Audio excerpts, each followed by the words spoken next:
Terpidana pembunuhan Brigadir J yakni Baradae alias Richard Eliezer belak-belakan memberikan alasan kenapa dirinya mengganti pengacara.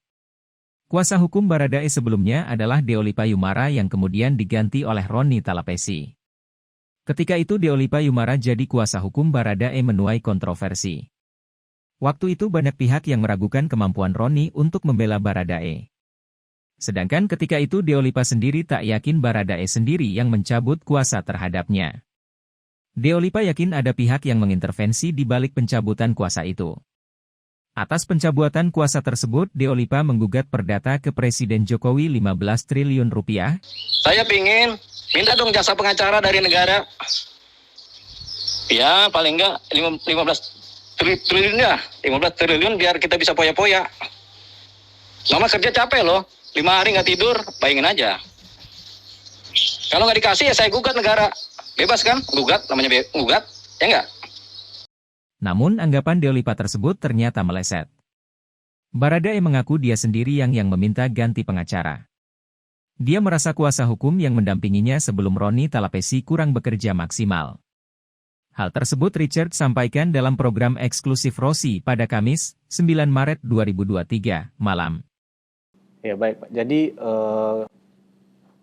pengacara yang sebelumnya, untuk saya pribadi saya merasa pengacara yang sebelumnya memang kurang maksimal untuk mendampingi saya pada saat itu. Dan kebetulan Bang Roni Talapesi ini dekat dengan keluarga saya waktu di Manado. Jadi akhirnya orang tua yang memilihlah. Richard mengatakan bahwa Roni memang sudah dekat dengan keluarganya sejak masih tinggal di Manado. Atas dasar itu, orang tua Richard Eliezer pun memilih Roni Talapesi untuk mendampingi anaknya. Jadi akhirnya orang tua yang memilihlah Bang Roni, kata Richard. Sementara itu seiring berjalannya waktu, Roni Talapesi membuktikan dirinya bukanlah pengacara titipan untuk Baradae seperti yang dituduhkan sebelumnya. Hal itu pernah diungkapkan Roni Talapesi kepada jurnalis Aiman dikutip dari YouTube The Prime Show with Aiman. Roni Talapesi tak menyangkal dulu sempat diragukan banyak orang hingga dihujat.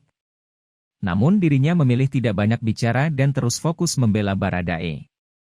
Hingga akhirnya Roni membuktikan kegigihannya dalam membela Baradae dalam kasus pembunuhan Brigadir J. Kliennya itu mendapatkan vonis ringan yaitu hanya 1 tahun 6 bulan penjara oleh Pengadilan Negeri Jakarta Selatan. Vonis itu jauh lebih ringan dari tuntutan jaksa penuntut umum yakni 12 tahun penjara. Vonis hukuman 1 tahun 6 bulan penjara itu berkekuatan hukum tetap karena jaksa tidak mengajukan banding. Sekarang publik bisa menilai, tutur Roni Talapesi.